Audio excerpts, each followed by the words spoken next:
Hi guys, সবাই কেমন আছো? আশা করি গাইস সবাই ভালো আছো।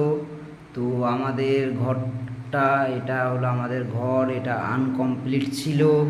তো এখন টাইলস করে সুন্দরভাবে রং টং করে ঘরটা একটু কমপ্লিট করলাম।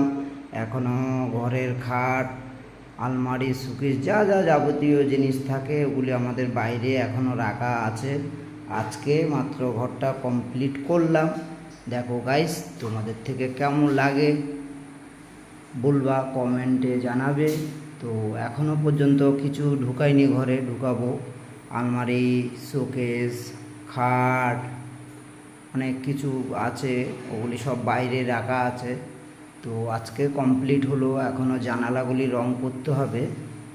তো গাইস, কেমন লেগেছে তোমরা কমেন্টে জানাবে। বাই, টাটা, নেক্সট ভিডিওতে।